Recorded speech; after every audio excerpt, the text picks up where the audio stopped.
La función del corazón se supone que es llevar la sangre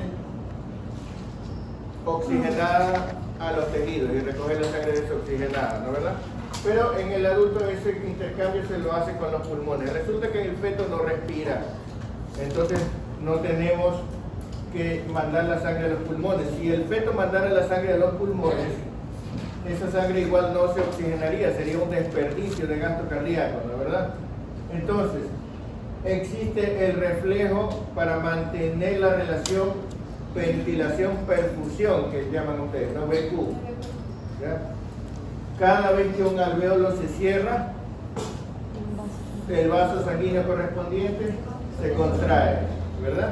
Por lo tanto, si en el feto los pulmones están completamente atelectasiados, completamente colapsados, los vasos sanguíneos también están completamente cerrados, ¿verdad? Por lo tanto, si el ventrículo derecho intenta mandar sangre al pulmón, se va a encontrar con que no hay a dónde ir, ¿verdad? No hay salida para el pulmón, de tal manera que toda la sangre que sale por la arteria pulmonar tiene que desviarse ¿hacia dónde? Hacia la aorta, ¿verdad? Para eso existe el conducto arterioso. Entonces, en el feto, la sangre que pasa por el conducto arterioso es sangre oxigenada o desoxigenada.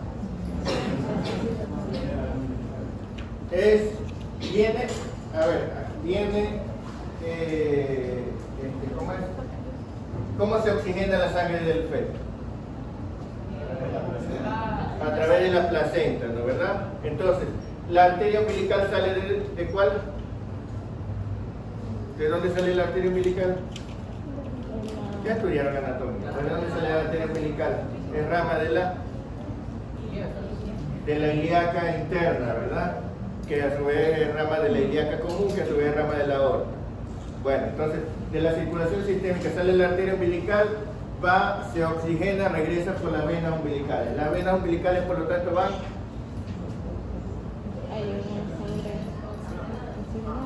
traen la sangre oxigenada y va ¿a dónde? Puede ir a dónde desembocan? A la vena cava inferior. Desembocan a la vena ilíaca, claro, y terminan en la circulación de la vena cava inferior, ¿no verdad? Pero en esa vena cava inferior se va a mezclar con la sangre desoxigenada que viene de los miembros inferiores, con la sangre desoxigenada que viene de la vena porta, con la sangre desoxigenada que viene de toda la circulación de abajo, ¿no verdad? Y entonces a la aurícula derecha le llega sangre mezclada, ¿sí? Sangre mezclada. Esa sangre mezclada va a ir de la aurícula derecha al ventrículo derecho, ¿no? De ahí a la arteria pulmonar, de ahí no puede ir al pulmón, se va a la aorta. Otra parte directamente de la aurícula derecha se va a la aurícula izquierda a través del foramen oval. Entonces, de esa manera la sangre mezclada llega a la aorta, lo cual quiere decir que a los tejidos del feto nunca le llega sangre completamente oxigenada. El feto es hipóxico, el feto siempre está recibiendo sangre mezclada, ¿verdad? ¿Estamos claros hasta ahí? ¿Ya? La sangre que pasa por el conducto arterioso es sangre mezclada, no es sangre bien oxigenada, tampoco completamente desoxigenada, es sangre mezclada, ¿sí? Muy bien. ¿Y el cortocircuito es de derecha a izquierda o de izquierda a derecha en el feto? De derecha a izquierda. De derecha a izquierda, porque tiene que ir de la pulmonar a la aorta, ¿no verdad? ¿Estamos claros hasta ahí? Muy bien, entonces, y en la aurícula, por el foramen oval, ¿el circuito será de izquierda a derecha o de derecha a izquierda?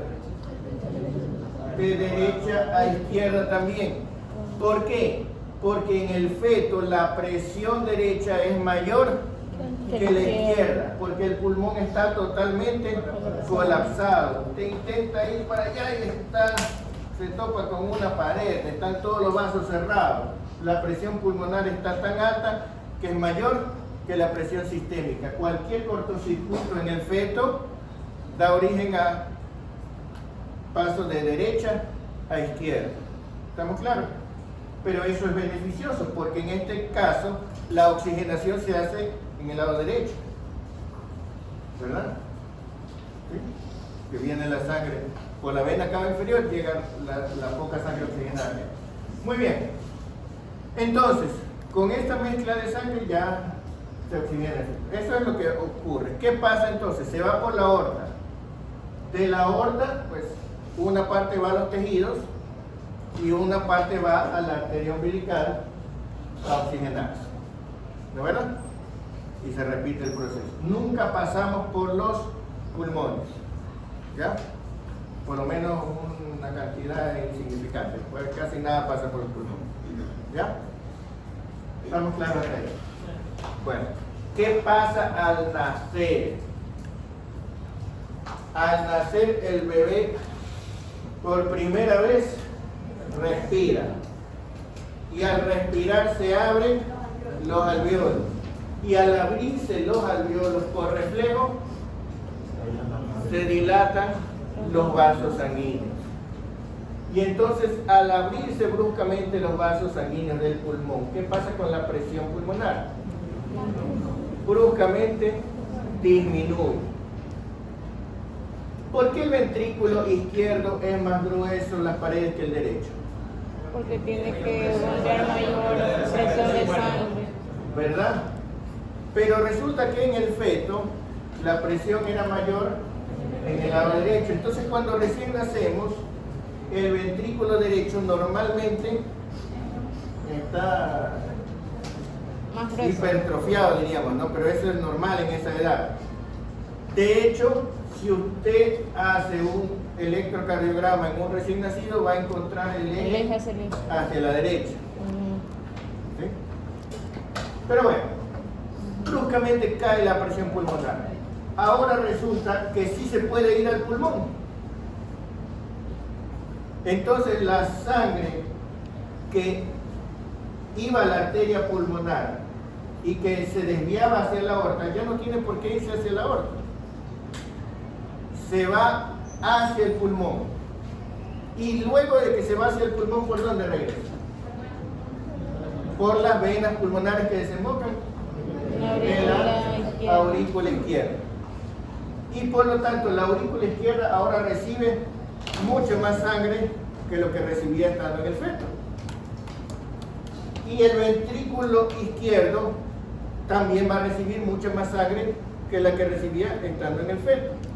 Y por lo tanto, ahora la presión del lado izquierdo va a ser mayor que la presión del lado derecho. ¿Cuál es la consecuencia con los cortocircuitos? Que deberían invertirse los dos, ¿no, verdad? Pasar ahora a hacer un cortocircuito De izquierda a izquierda a derecha. Muy bien. ¿Qué pasa en la aurícula? En la aurícula el cortocircuito no se invierte por una razón muy simple.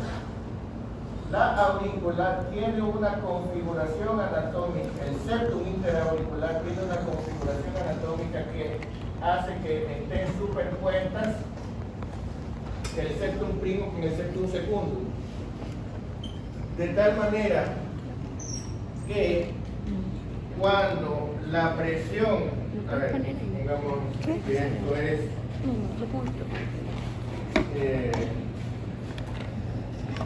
pongamos que esto es aurícula derecha y esto es aurícula izquierda.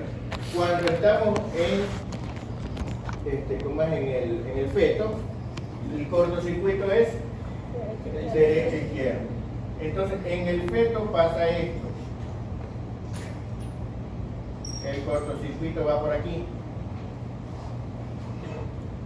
¿Ya? Pero, cuando aumenta la llegada de sangre acá y aumenta la presión acá, esta misma presión hace que se aplique el tabique sobre el otro tabique. Y entonces intentaría irse de izquierda a derecha, pero en el intentón de ir, cierra el foramen oval. ¿Ya? Entonces funciona el septum primum y el septum secundum entre sí, funcionan como si fueran una válvula. Puede ir de derecha a izquierda, pero cuando intenta ir de izquierda a derecha se cierra. Entonces, por el solo hecho del cambio de presión, se cierra el foramen oval. Pero este cierre es un cierre que nada más está hecho por la presión de la sangre. Si en algún momento cambiara la presión, se volvería a abrir. Entonces estamos hablando de un cierre anatómico o fisiológico. Un cierre fisiológico. Anatómicamente no está cerrado. Por la presión se cierra. Pero si la presión cambiara, se puede volver a abrir. Si un niño recién nacido llora muy fuerte y aumenta la presión pulmonar, puede ponerse morado. Porque puede invertir el shunt y hacerse de derecha a izquierda otra vez, ¿verdad? Entonces, el cierre fisiológico del foramen oval se produce simple y llanamente por el cambio de presión, por el aumento de presión en la aurícula derecha. ¿Sí? Pero con el tiempo, ¿qué ocurre? Que de tanto estar cerrado se desarrollan adherencias y se pegan los dos y entonces se produce el cierre anatómico. ¿En todas las personas se produce? No. Aquí podemos ver que el cierre anatómico del foramen oval se produce después de varios meses, pero a los 5 años todavía la mitad de la población no se ha producido este cierre. Y a los 20 años en el adulto, la cuarta parte de las personas todavía tienen foramen oval permeable. O sea, está cerrado, pero solamente superpuesto, solo fisiológicamente, no está cerrado. O sea, hay personas que nunca prácticamente se cierra el foramen oval de manera anatómica. Lo cual quiere decir que haciendo una presión podría invertirse ese cortocircuito. ¿Estamos claros ahí?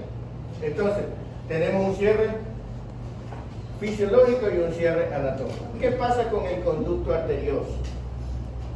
El conducto arterioso es un tubo, entonces no funciona como válvula. Simplemente el cortocircuito se invierte, ¿verdad? Para cerrarlo, ¿qué se necesita? Hacer vasoconstricción. Y eso es algo que implica actividad muscular. Por lo tanto, tiene que ordenarla el sistema nervioso.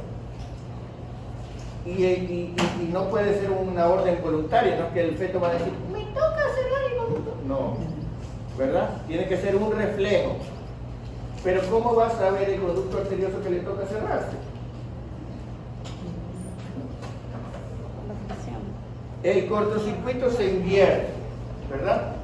Ahora ya no va a pasar sangre de la pulmonar a la aorta, sino de la aorta a la pulmonar. La sangre que va a pasar ahora va a ser sangre oxigenada, mezclada o desoxigenada. Ahora sí va a ser sangre bien oxigenada. Entonces, en el conducto arterioso hay un quimiorreceptor que detecta la cantidad de oxígeno que hay en la sangre. Cuando este quimiorreceptor detecta que la sangre está bien oxigenada, entiende que toca cerrarse. ¿Sí? El reflejo es, apenas pasa sangre bien oxigenada por el conducto arterioso decide que hay que hacer vasoconstricción.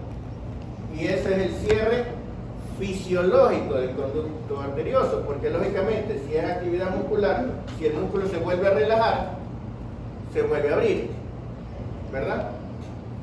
Entonces, ¿a qué se debe el cierre fisiológico del conducto arterioso?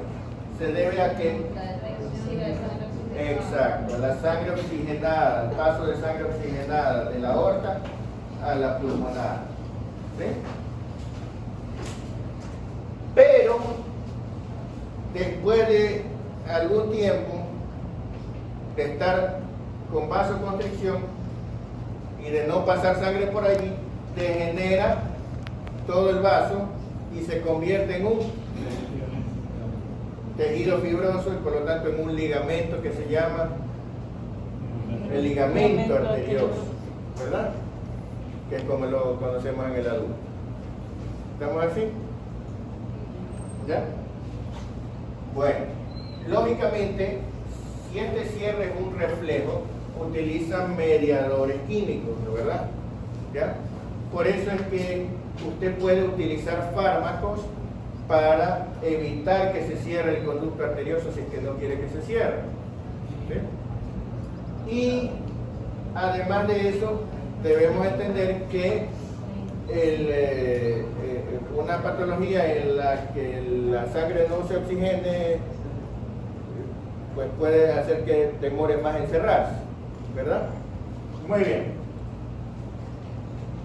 En el momento del nacimiento ya dijimos que el ventrículo derecho es más grande que el izquierdo y por lo tanto va a haber una desviación en el electrocardiograma, ¿no? ¿Verdad? Hacia la derecha. Cuando esto va cambiando, ¿verdad? Así como que cuando usted deja de hacer ejercicio se le atrofian los músculos y el otro empieza a hacer ejercicio y se hipertrofia. Así va cambiando los ventrículos, ¿no? ¿Verdad? Entonces la pregunta es, ¿a qué edad cambia? Ahí entienden ustedes que al primer mes de vida las dos masas son semejantes y a los 6 meses ya tenemos una proporción similar a la del adulto, ¿no? ¿Verdad? Entonces solamente en el neonato encontramos predominio derecho. ¿Estamos claros hasta aquí? Ya, muy bien, continuamos. Muy bien. Entonces, para examinar al niño con cardiopatía congénita, ¿qué es lo que tenemos que considerar a diferencia del adulto? A ver, lea. ¿Sí? ¿No quiere? Bueno, no, ya, pues, no, lea usted, por favor. Características de la semiología cardiovascular pediátrica con respecto a la atendésis en busca de antecedentes cuando se sospecha de cardiopatía. Familiares con síndromes congénitos, cardiopatías congénitas que hayan muerto en la infancia o fallecido súbitamente. Miren que deben acordarse de estas cosas, porque cuando usted dice ¿qué antecedentes familiares tenemos que buscar en alguien con cardiopatía congénita? Y la gente dice, pues, familiares que hayan tenido cardiopatía, ¿no? Y le preguntan, ¿hay algún paciente que haya sufrido el corazón? Sí, sufre de la presión, que sufre de esto y no tiene nada que ver con eso, ¿no? Es más rentable preguntar pacientes que hayan muerto de pequeños, familiares que hayan muerto siendo niños, porque las cardiopatías congénitas, muchas de esas provocan mortalidad en la infancia. Entonces usted le pregunta, ¿tiene algún familiar con cardiopatía? No, porque ya se murieron, ¿no? ¿Sí? ¿Algún familiar con cardiopatía? No, nadie. ¿Ya? 3 niños se murieron, pero no hay ninguno con cardiopatía ahorita, pues. ¿Verdad? Entonces usted tiene que preguntarles si hay familiares que se hayan o fallecido súbitamente, lo cual puede significar arritmias, o que hayan muerto siendo pequeños, ¿verdad? ¿Ya? O familiares que tengan algún otro síndrome, porque muchos cardiopatías congénitas son parte de otro síndrome, ¿ya? De otro síndrome congénito. Muy bien. ¿No? Por ejemplo, familiares con síndrome de Down, familiares con síndrome de Turner, cualquier cosa rara. ¿Qué más? Siga. Antecedentes de factores prenatales que se puedan asociar con cardiopatías congénitas, como enfermedades maternas, como diabetes, lupus, infecciones durante los primeros meses de gestación, como rubiola, citomegalovirus, y medicaciones y drogas tomadas en el embarazo, como antiepilépticos, alcohol, anfetaminas, etc. Sobre todo tomado al comienzo del embarazo, ¿no? ¿Verdad? Muchas veces usted le dice, ¿tomó alguna medicación? No. Pero la idea de ellas es, desde que supe que estaba embarazada, no. La cosa es, y antes que supiera que estaba embarazada, porque ya estaba embarazada antes de saberlo. ¿Ya?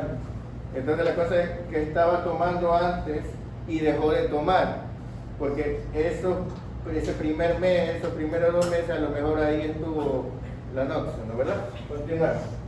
Antecedentes de signos o síntomas de enfermedades que se puedan asociar con cardiopatías adquiridas, por ejemplo, artritis migratoria u otras manifestaciones de fiebre reumática, fiebre, exantema de síndrome de Kawasaki.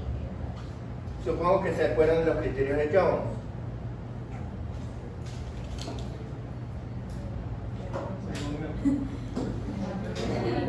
De la fiebre reumática, los criterios de Jones, sí se acuerdan, ¿verdad? Espero que se acuerden. Bueno, doctor, continúa. Con respecto al examen físico en busca de signos cuando se sospecha cardiopatía, la inspección, patrón y frecuencia respiratoria, signos de dificultad en hiperflujo y el edema pulmonar. Miren ustedes que puede haber un exceso de líquido en el pulmón por hiperflujo pulmonar o por estasis venosa, que son 2 cosas diferentes, ¿no? ¿Verdad? O sea, puede ser que por la arteria pulmonar va un montón de líquido de sangre al pulmón, entonces ahí se llena el líquido, tenemos hiperflujo. Pero también puede ser que estemos en insuficiencia cardíaca y entonces que se esté quedando sangre en las venas pulmonares, ¿no? ¿Verdad? De cualquiera de los 2 casos puede haber paso de líquido al espacio intersticial, edema alveolar, crepitante, dificultad respiratoria, ¿no? Muy bien, ¿qué más?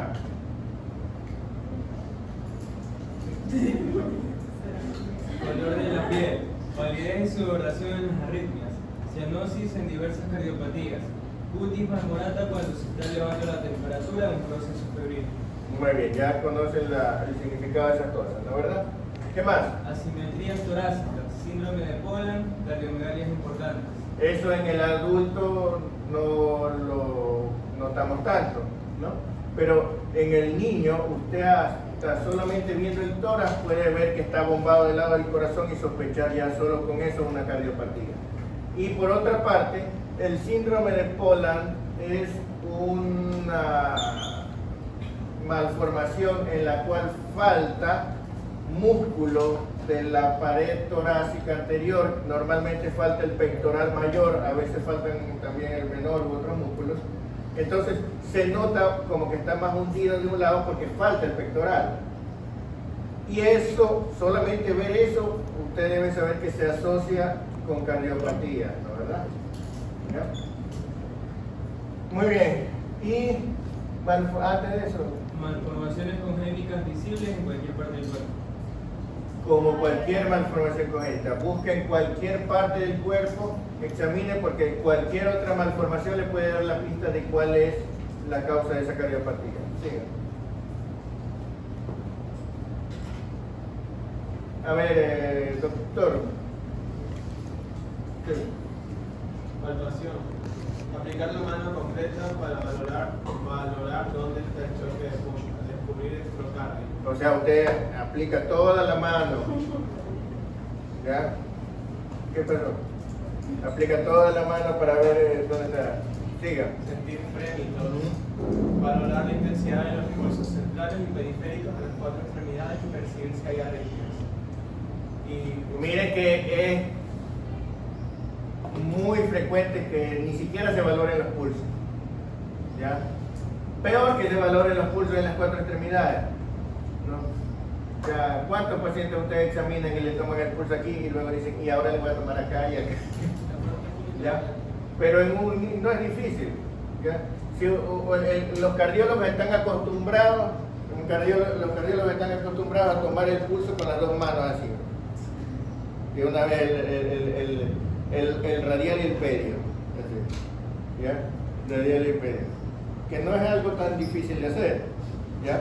Pero solamente con eso usted se hace una idea del pulso en las 4 extremidades. Sigan. Buscar signos de la fobia para diferenciar pánico adiposo de edema. Si usted sospecha cardiopatía congénita, busque edema aunque no lo vea edematoso. Uno está acostumbrado a pensar que si el paciente está edematoso, pues a primera vista lo voy a ver edematoso. ¿Ya? O sea, ¿cómo es posible que el paciente esté edematoso y yo no me dé cuenta que esté edematoso? ¿No, verdad? ¿Ya? ¿Sí? Que usted vea al paciente y diga todo bien y llega otro y le diga, pero está edema, ¿y usted qué? ¿No? Así como que, ¿cómo es posible que suceda? ¿No? Usted no puede, usted puede pasársele porque el niño es gordito. Entonces usted tiene que ir y tocar la región pretibial y ver si hay edema, porque si no, usted a lo mejor hay edema y usted no se da cuenta. ¿Ya? Gordito que ve, gordito que... ¿Sí? Gordito que toca. ¿Ya? No se emociona. ¿Sí? La percusión, aunque los libros de semiología digan percuta para ver cómo está, mejor ni se engañen a sí mismos. ¿Ya? Ya para valorar tamaño del corazón, ni en el adulto es bueno, pero en el niño, ¿no? Para valorar el tamaño del hígado, sí, para valorar hasta dónde está por arriba el hígado, porque acuérdense que puede estar el hígado desplazado hacia abajo y no realmente con hepatomegalia. Muy bien. La auscultación, a ver, doctora, lea. Primero es endoscopio y luego con el valorar la frecuencia cardíaca, ritmo, intensidad de los ritmos normales y agregados, soplos, etc. En caso de soplos, buscar variaciones, las más frecuentes son falta, cuello y axila.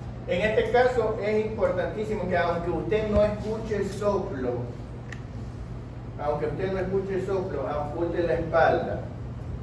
Porque en la coartación aórtica he visto pacientes que no les diagnostican la coartación aórtica porque, claro, el paciente no llega diciendo, doctor, tengo los pulsos más fuertes en la...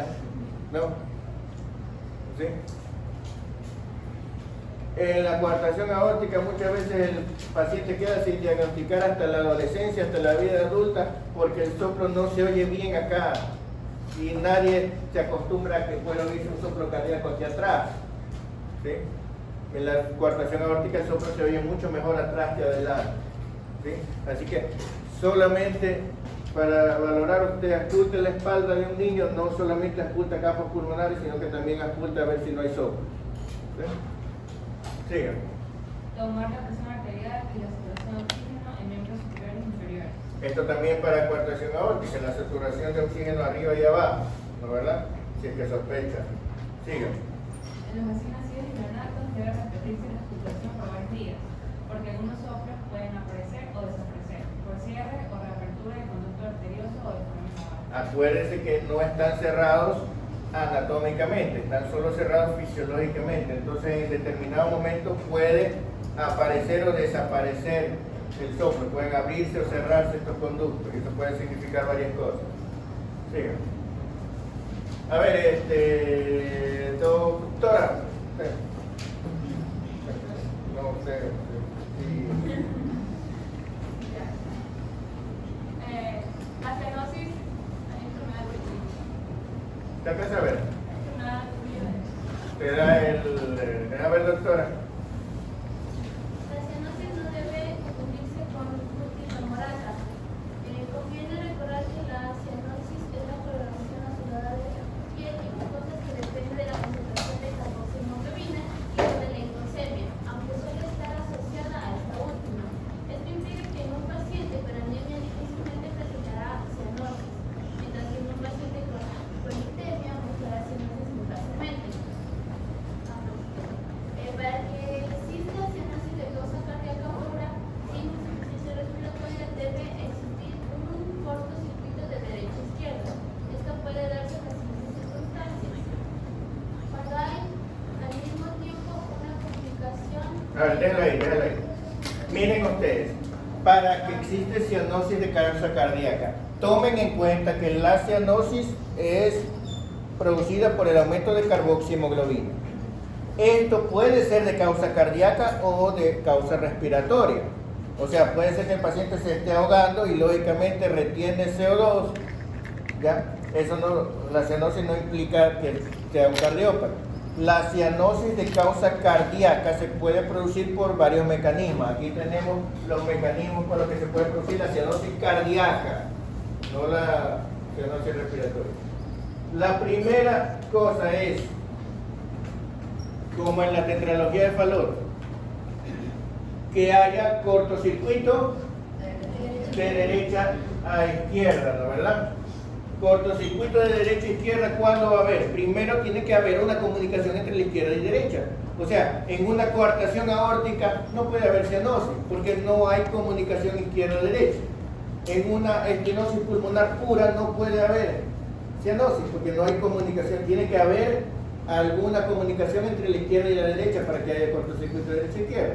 Esa es la primera condición. Y la segunda, que tiene que estar elevada la presión derecha, porque si no, el cortocircuito sería de izquierda a derecha y eso no da cianosis, ¿verdad?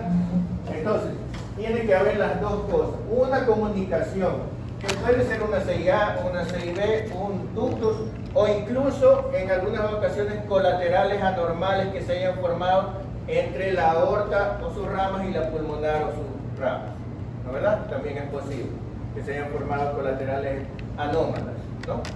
¿Ya? O sea, como que fuera un ducto arterioso, pero no en el lugar normal, ¿sí? Y lógicamente un aumento de la presión derecha, que puede ser, ¿por qué? Puede ser porque haya hipertensión pulmonar propiamente en los vasos pulmonares, puede ser porque haya estenosis de la arteria pulmonar o atresia de la arteria pulmonar, o también cuando hay estenosis o atresia en la tricúspide, porque eso aumenta la presión, ya no en el ventrículo, pero sí en la aurícula derecha. Entonces cualquier obstrucción al flujo del lado derecho aumenta la presión derecha, ¿verdad? Pero hay otra posibilidad, hay otras dos posibilidades. La una, que no haya aumento de la presión derecha, solo haya la comunicación, pero que la comunicación sea tan grande que prácticamente la sangre cae a una sola cavidad y se mezcla de todas maneras.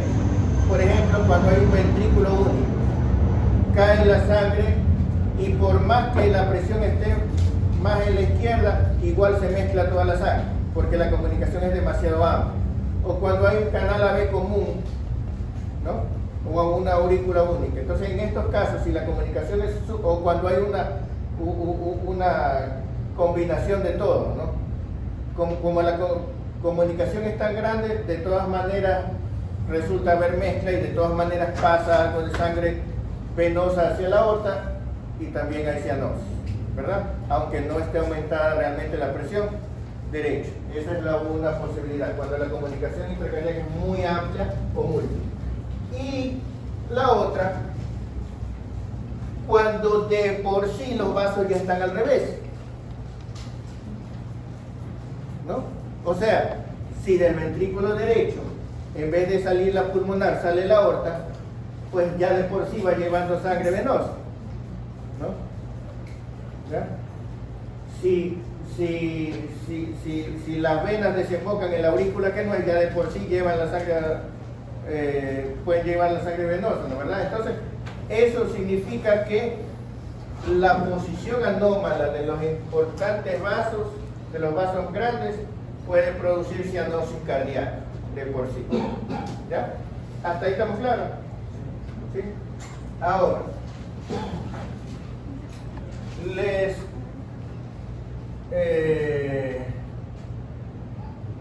cuando ustedes estudian soplos en semiología, ustedes tienen que acordarse cómo se produce un soplo, ¿no? ¿Cómo se produce un soplo? Para usted, para soplar, ¿qué tiene que hacer? Estrechar la... Tiene que... Qué raro soplo hoy. Estrechar la boca y sacarlo fuerte, Y ¿no? pasar ¿Verdad? aire por ahí. ¿Ya? El soplo cardíaco se oye igual que un soplo de aire, ¿no? Se oye igualito que un soplo de aire. Solo que en vez de que lo que haga turbulencia sea el aire, lo que hace turbulencia es la sangre, el líquido. Pero es lo mismo, es pasar a gran velocidad por un lugar estrecho, ¿verdad? Entonces, teóricamente diríamos que todo soplo es por una estenosis. Pero ustedes no dicen, puede ser un soplo por insuficiencia, ¿verdad?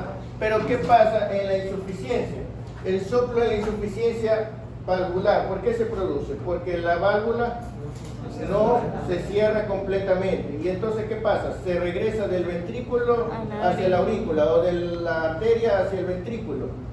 Pero al regresarse, pasa por el pequeño espacio que le deja la válvula que no se cerró bien. Entonces, igual está pasando por un lugar estrecho, solo que no se llama estenosis valvular, se llama insuficiencia valvular, pero también es la sangre pasando por un lugar estrecho. Eso es lo que produce el soplo. Por otro lado, si usted tiene una arteria de tamaño normal o un vaso cualquiera de tamaño normal, pero hace pasar por ahí una cantidad exagerada de sangre, la arteria queda estrecha para esa cantidad de sangre. ¿No es verdad? Entonces, aunque no esté estenosada la arteria, es como que estuviera pasando la sangre por un lugar estrecho. ¿Sí?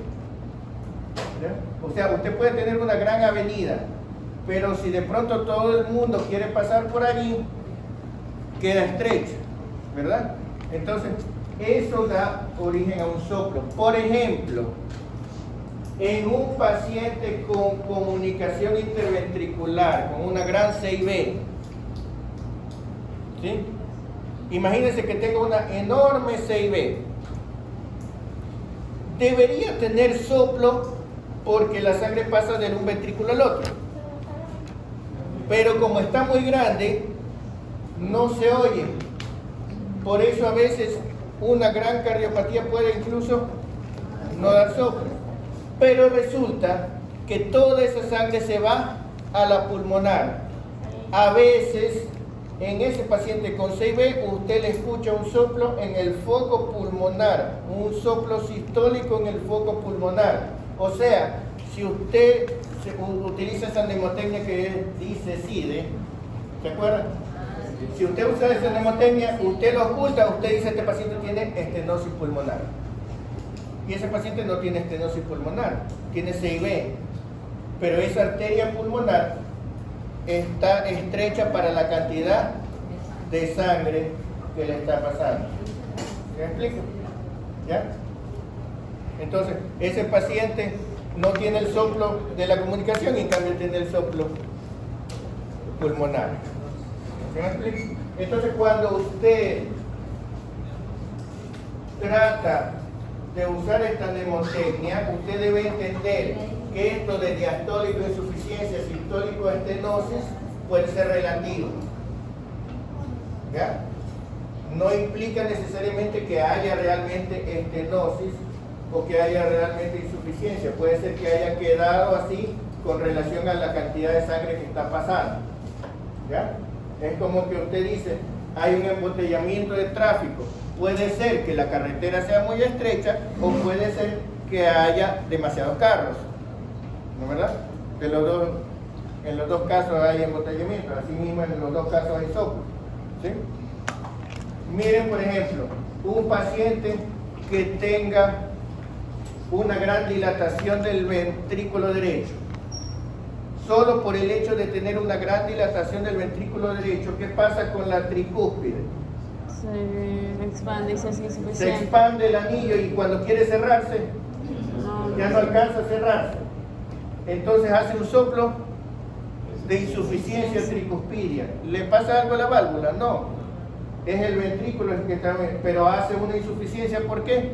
Porque hay un anillo demasiado ancho porque se ha dilatado el ventrículo, ¿no es verdad? Y entonces usted cuando lo oculta dice insuficiencia tricuspidia y usted cree que es culpa de la tricúspide, no, ¿verdad? Entonces usted lo que tiene que entender es que esta mnemotecnia sirve, pero si usted sabe entender que eso puede ser relativo.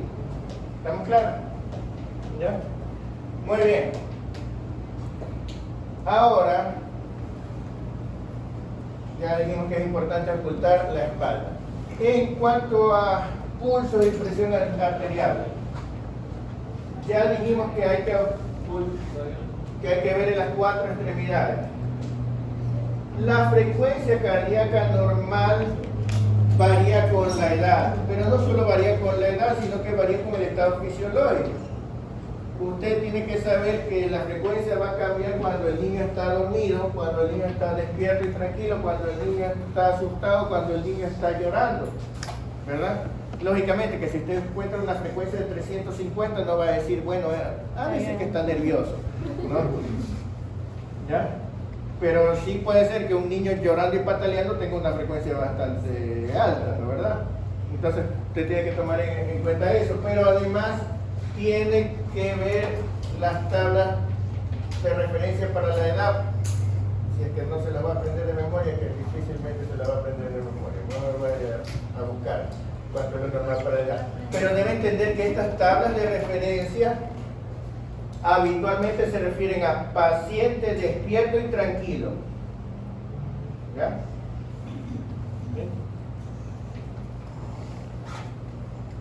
La presión arterial, esto es importantísimo, no es igual en cada edad. Usted puede tener un niño pequeño con presión de 90, 60 y no va a decir, uy, hay que ponerle dobutamina para aumentarle la presión. No, usted tiene que saber, asimismo, ver cuánto es la presión normal para cada edad. ¿Estamos de acuerdo? ¿Ya? Allí hay una fórmula para calcular aproximadamente la presión arterial normal en cada edad, que es años por 2 más 80, la sistólica. ¿Sí? Y para calcular la diastólica, 2/3 de la sistólica. Lo cual quiere decir que si es un niño de 4 años, ¿cuánto sería?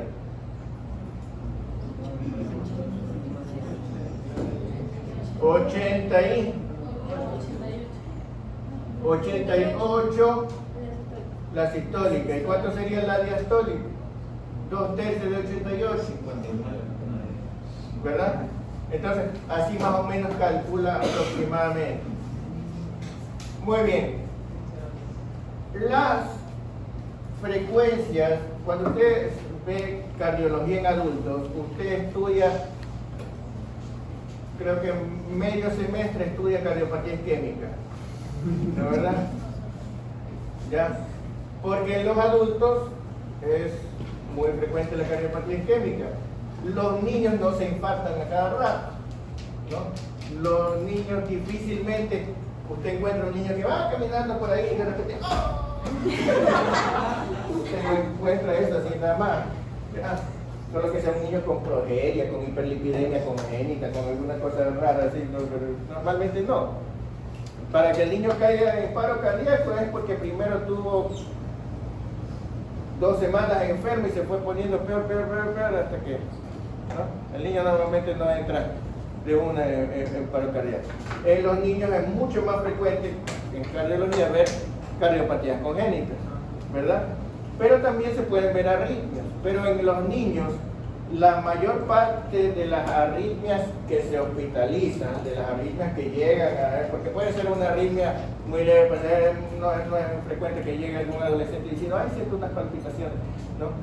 Pero la arritmia sintomática, lo importante, más frecuente en el niño es la taquicardia paroxística supraventricular, ¿ya? Esto sí lo vamos a ver, ¿sí? Las otras arritmias son menos frecuentes en los niños. Entonces, estas son las cardiopatías más frecuentes, porque ustedes saben que en el adulto uno dice cardiopatías pueden ser cardiopatía isquémica, no hay más isquémica en el adulto. La cardiopatía, la otra que podemos encontrar es la cardiopatía reumática, ¿no, verdad? O sea, la cardiopatía de la fiebre reumática. ¿Sí se acuerdan lo que es la fiebre reumática, verdad? Sí. Ya, muy bien. A ver, doctora, dígame qué es la fiebre reumática. Sí, la que está atrás. Llámala, que está ahí. Hábleme de la fiebre reumática. ¿Por qué se produce la fiebre reumática?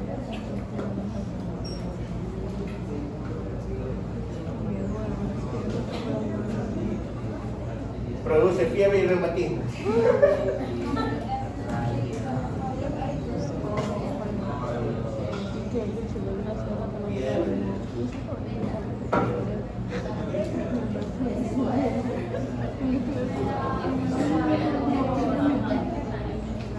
A ver, doctor, usted que está de acuerdo, dígame, fiebre reumática. Explícanos.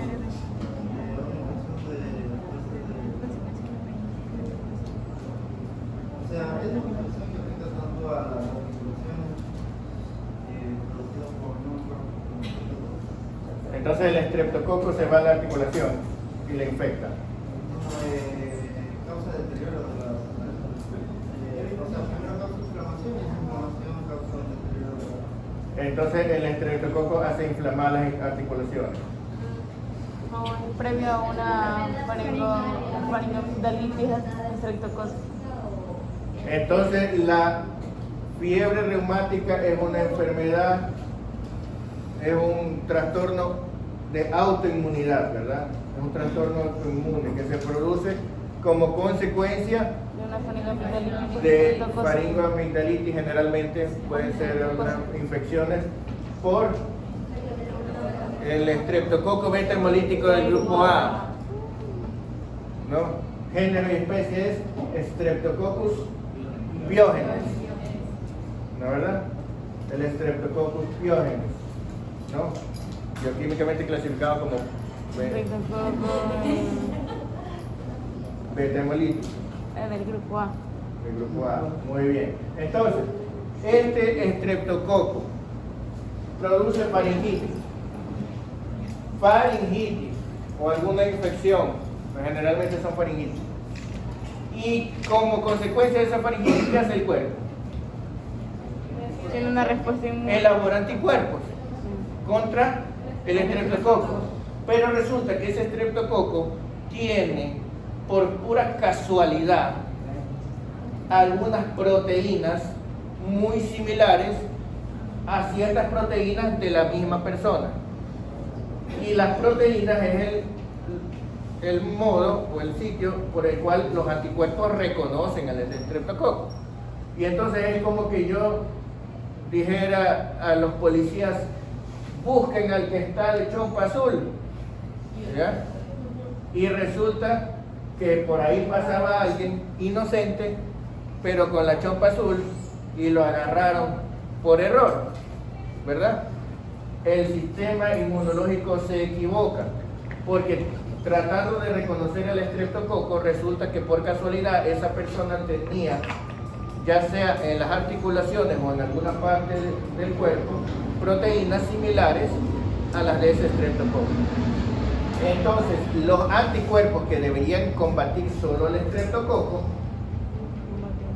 empiezan a atacar al propio cuerpo y pueden atacar a casi cualquier parte del cuerpo donde estén esas proteínas, pero lo más frecuente es que sean las articulaciones. Por eso suelen producirse artritis, ¿verdad? Ya, por eso se le llama reumático. Y fiebre por la reacción inmunológica, entonces fiebre reumática, ¿verdad? Pero resulta que ¿ya? Pero resulta que no solamente las articulaciones, sino que con frecuencia se pueden afectar otras partes del cuerpo. De esas otras partes del cuerpo, pueden ser muchas, ¿no?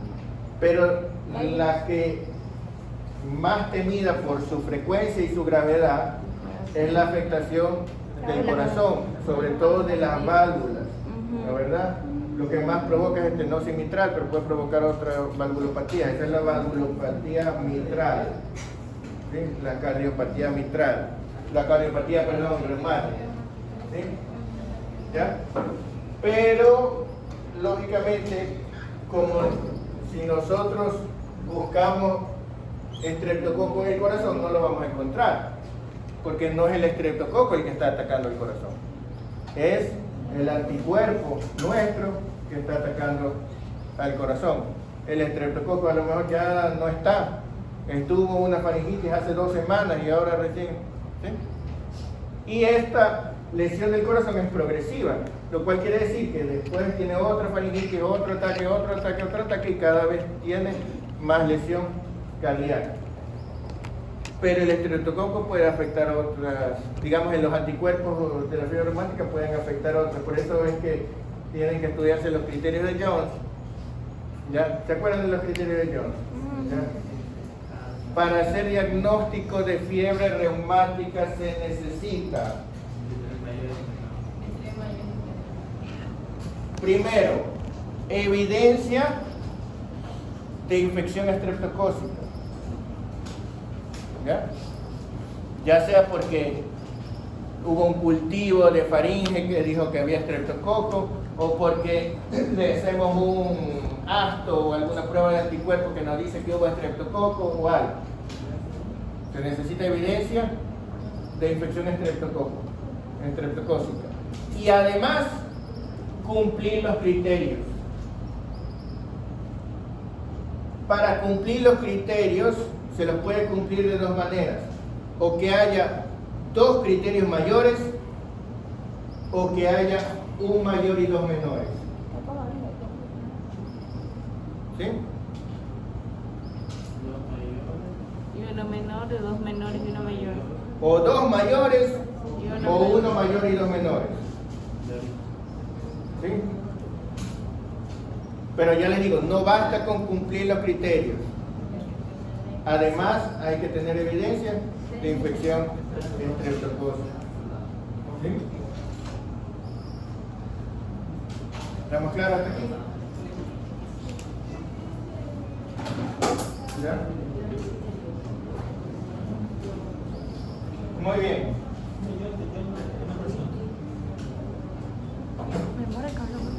Jones. Criterio de Jones. Ahora, hay que entender bien cada criterio de Jones porque normalmente uno los ve en el cuadrito y no lee, y en el cuadrito está resumido y no siempre es lo que uno se imagina, porque uno lee criterios mayores. ¿Cuáles son? Carditis, artritis, nódulos subcutáneos, eritema marginado, corea, ¿verdad? Pero, ¿qué es carditis? ¿Qué es carditis? La inflamación del corazón. Muy bien, la inflamación del corazón. Lo que pasa es que carditis puede ser pericarditis, miocarditis o endocarditis, o pancarditis, ¿verdad? Y esas cosas tienen signos y síntomas diferentes cada uno. Entonces hay que saber diagnosticar cualquiera de ellos, ¿no verdad? Cuando decimos Corea, ¿qué es Corea? Un país ya, pero ¿qué es Corea? ¿Qué es Corea? Por cierto, no es Corea. Corea, no es Corea. Si fuera Corea llevaría tilde. ¿Ya? Corea. Son movimientos involuntarios, rápidos, bruscos, que no hacen perder la conciencia, ¿no? Que son como saldos. ¿Ya? Eso es Corea, ¿no verdad? Y eso es la Corea de la fiebre reumática, pero las causas de Corea son muchas más aparte de la fiebre reumática, ¿no verdad? Corea.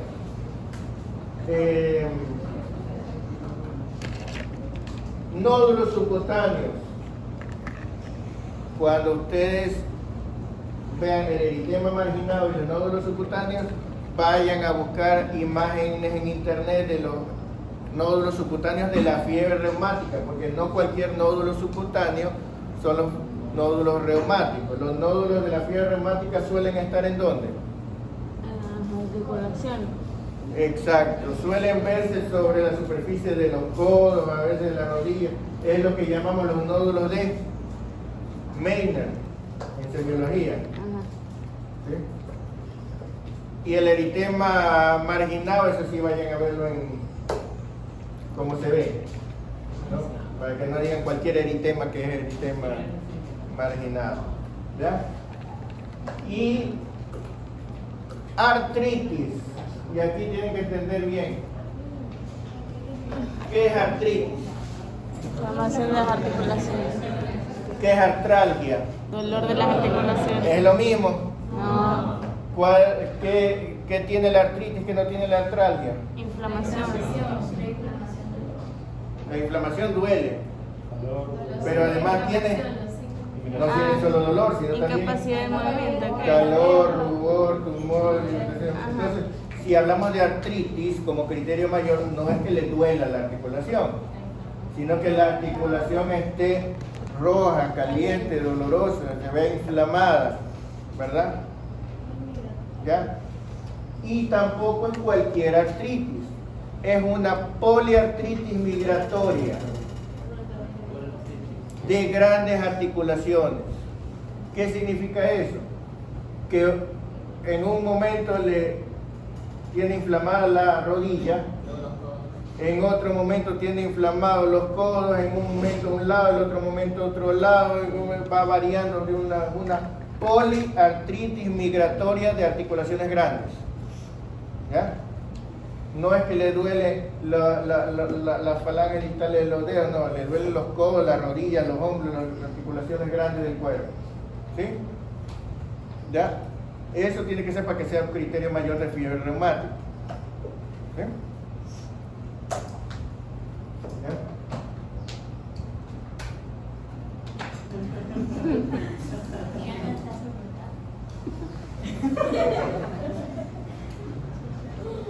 Ya tiene el pobre corazón entristecido. Después de elecciones. Entonces, en cambio los criterios menores, ¿cuáles son? Fiebre, pero cualquier fiebre. Criterios menores. Entonces tienen que ir a leer bien cómo es, porque no es cualquier fiebre. Fiebre de matutina. cuánto y por cuánto tiempo. Fiebre matutina no es, no. Vaya a leer. Fiebre mayor a 38,5 grados centígrados. Muy bien. ¿Por cuánto tiempo? ¿Por un día? ¿Por 3 días? No dice. ¿Hasta cuándo le va? Hasta cuando le baje. Fiebre. Fiebre. ¿Cuál más? Artralgias, ahí también. ¿No, verdad? ¿Qué más? Historia previa de fiebre. Un bloqueo de primer grado. ¿Cómo verían ustedes un bloqueo de primer grado? Como un EKG, claro, pero ¿cómo lo verían? Prolongación del intervalo PR, ¿no, verdad? ¿Sí? Miren que es simplemente la primera manifestación de una carditis, solo que no se puede decir todavía con eso. ¿Ya? Así como la artralgia sería la primera manifestación de la artritis, pero todavía no se ve como. ¿Ya? ¿Sí? La leucocitosis o el incremento de reactantes de fase aguda, ¿no? ¿Ya? Y antes se consideraba solo eso, pero luego se le añadió enfermedad, digamos, una crisis de fiebre reumática previa, porque decían, pero si ya ha tenido previamente, ¿por qué tengo que otra vez volver a hacer lo que complete? Y entonces ya lo consideramos también un criterio menor, haber tenido otro ataque de fiebre reumática antes. ¿No? Entonces está claro más o menos claro lo que se ve. Hay que leer. Bueno. ¿Ya? ¿Sí? Bueno, entonces.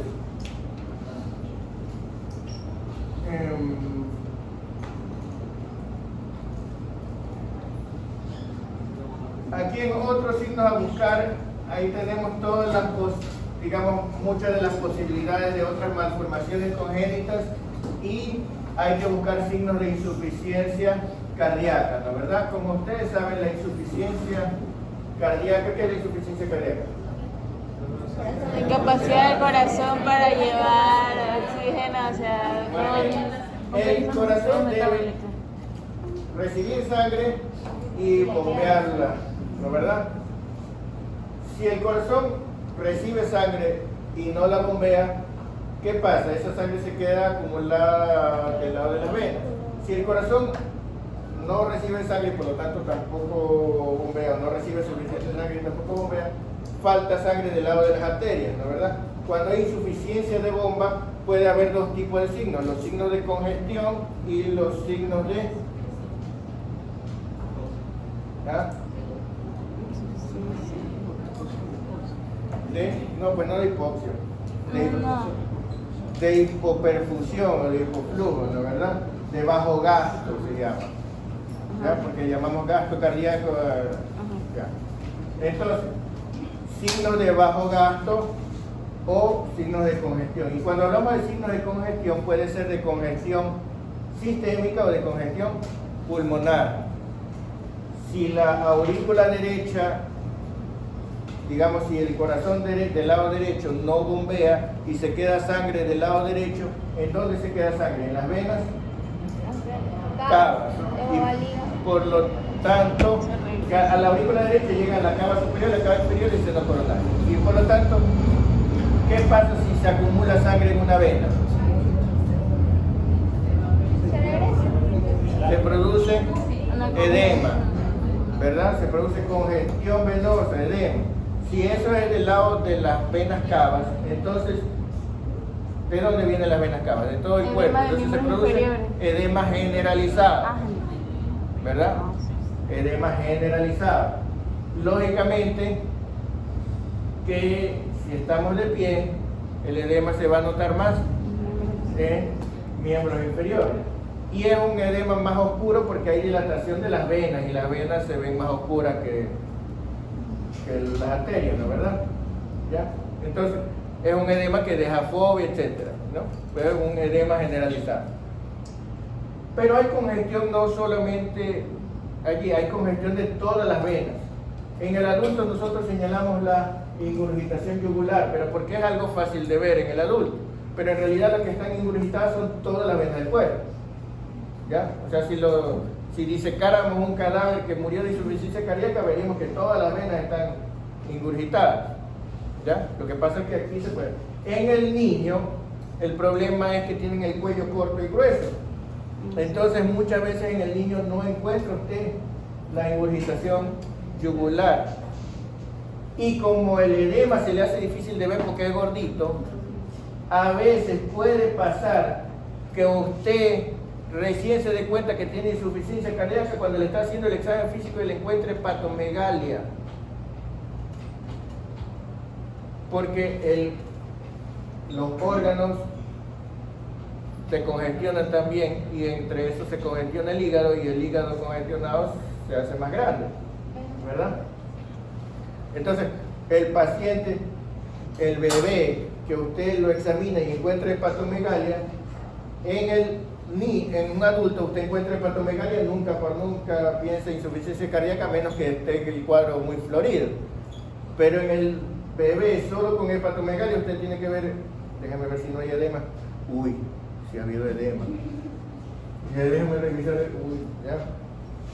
Porque a lo mejor lo primero que se da cuenta el médico es la hepatomegalia antes de darse cuenta de los otros.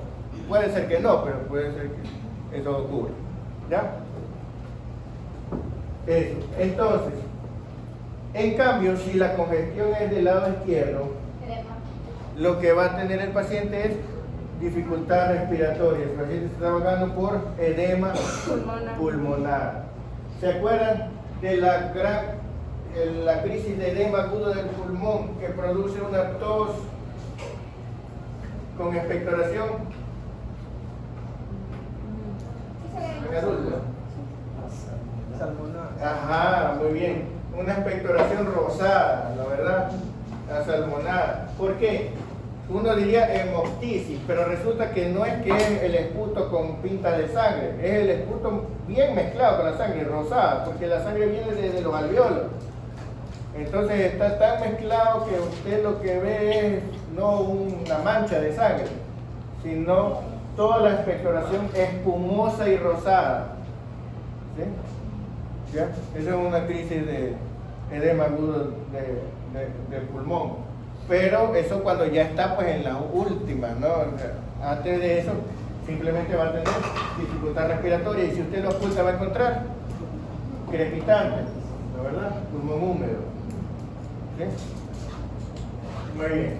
Entonces,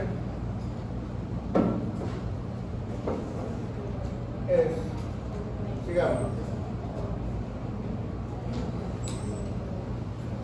El índice cardiotorácico varía según la edad. Usted para diagnosticar cardiomegalia tiene que tener mucho cuidado en el niño. En el niño puede parecer cardiomegalia cuando no hay. ¿Sí? ¿Por qué? Primero porque se necesita un estándar de tórax. ¿Ya? Solamente el hecho de que el corazón esté horizontalizado ya hace que se vea más grande. Aparte de eso, las proporciones del niño con respecto al adulto no son exactamente las mismas. Entonces, suponiendo que tenemos una radiografía adecuada, tenemos que saber que en neonatos el índice cardiotorácico es mayor a 0.6, el lactante es mayor a 0.55 y en los niños mayores y adultos mayor a 0.5. ¿Sí? Signos radiológicos clásicos de cardiopatía congénita los vamos a ver en la próxima clase con radiografía. Nos vemos. Va a haber lección de